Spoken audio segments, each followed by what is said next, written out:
Yo, what is going on, guys? I'm back in with another video, and behind me is the Philips Roku 4K TV. And there's a lot I could say about 4K TVs, which at this point I think is now the transition whereby technology will be going from full HD and transitioning, although slightly or more so, towards 4K. If you're new to the channel, just make sure you subscribe so you can stay tuned for more videos like this and other tech reviews. So initially, the first thing about this TV is going to be the bezel-less design. It has extremely thin bezels. Of course, the display is really good as well, but I'll get to that in a minute. So initially starting up, the setup is going to be the same old that you would encounter with a majority of TVs now. You're just gonna have to set up the stand by yourself, screwdriver, and after that, everything should be pretty much ready to be up and running. And at the back, the versatility of this TV is something that I, for one, really appreciate a lot. So it has the Ethernet port, it has four HDMI ports, and one of them is for HDMI ARC if you want to connect to, say, a soundbar and use it that way. And then there's also going to be the aux jack and optical cord. So versatility is something that I'll never complain about, especially when it comes to having multiple different ports and different ways in which you can connect your TV in if you have a console and just want to connect your TV to multiple different mediums. It should be easy. It should be really smooth, and honestly, it shouldn't be anything that should be too difficult at this point with manufacturers to do for their TVs. Another thing that I noticed with people that really like is being able to mount their TVs because it just gives your living room a better design space, and it just looks overall better. So with this TV, you can also mount it if you want to. So after that, when everything is all ready to be up and running, this TV runs on Roku OS. Now, Roku OS is very simple, and I think it sticks on the simpler side, which is a good thing for me because the UI is very simple and it's very easy to get assimilated to. Once you get using it, it's very straightforward. There's nothing there that's complicated. And honestly, the best one for me is it doesn't feel clustered. You know, like sometimes you use some UIs and everything just looks like it's jumbled together and it doesn't even feel pleasant to use. It's not comfortable. But with this one, I like how it's just straightforward. It feels almost like a breath of fresh air, making you want to use it more. And also, it's very customizable, so it's going to be just a pleasant use when using the UI. It's very welcoming, and honestly, that is an understatement.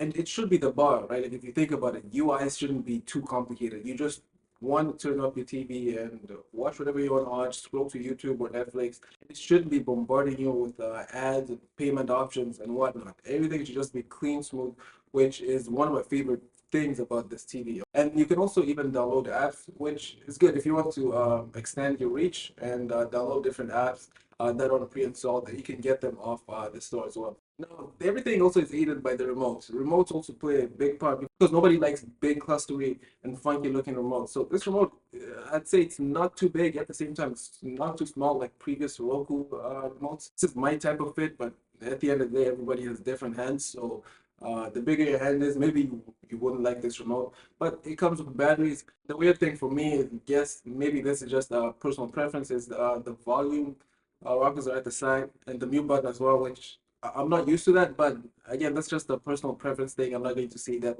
is anything that makes the user experience any worse. Okay, so when it comes to actually viewing and watching shows on this TV, so first and foremost, it's 4K and it runs HDR10. When you use 4K, you really see the difference between 4K and just full HD. 4K has four times the resolution and it's way better and it looks better and everything just looks crisper. You know, for whatever you're watching, the viewing experience is always going to matter after that. Like once you go 4K, you never go back and the experience just changes a whole lot. So the thing that helps this TV is the thin bezels. The thin bezels just make it look better. The experience is just overall better if you compare side by side full HD and 4K. Now, not that it matters if you don't plan to be wall mounting it, but it's just 14.7 pounds, which if you're going to be using it on the table, just as I am, maybe that's something that's you're going to have to consider. In my opinion, I don't think it's anything that should be really too bothersome. Now, the one thing for me I didn't like about this TV is uh, the brightness that could get it. So this is an LCD display, and So initially when I got it, like when you run your test, watching different shows and whatnot, I played a show that had a really dark setting. And for me, I was like, okay, it's a new TV. I'll just go to settings and up the brightness. But when I went to settings, the brightness was already at the highest level. So when it comes to viewing angles and just I guess field depth of field, this TV doesn't really get the brightest, like it doesn't really perform at peak performance that I personally would have liked to see it at. But that's when it was already on its brightest setting. So when it comes to the brightness for viewing angles on this TV, I'd say it's not the best, to say the least. As for the audio on the TV, like the audio is good, but I felt as though maybe at some points I would have preferred to be using a soundbar instead of the audio from TV. Now that's not to say the audio was bad or anything, but it just didn't have the bass and the depth that I would have liked to feel immersed in some shows that I'm watching or even like a movie. One of my favorite features too is you can rest easy knowing that it has automatic updates. And on top of that, it can also be used with smart devices. So if you have a Google Assistant or if you have an Alexa device, then you can pair it with the TV and control it that way.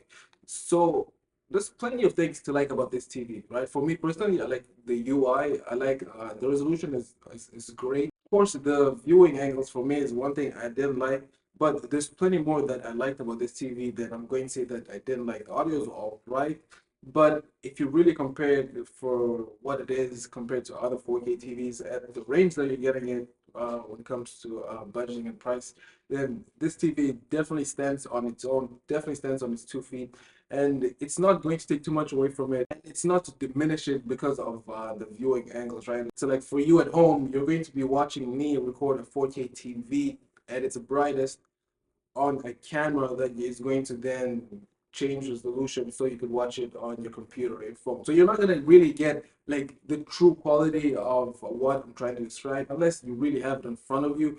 And the best way I can describe it is it has great resolution. The brightness just needs to be a little brighter. But at the end of the day, that's just my opinion. We all have different opinion. If you agree or disagree, let me know. If you found this video helpful, subscribe so you can stay tuned for more videos like this. I'm JEDIJA, and I'm out.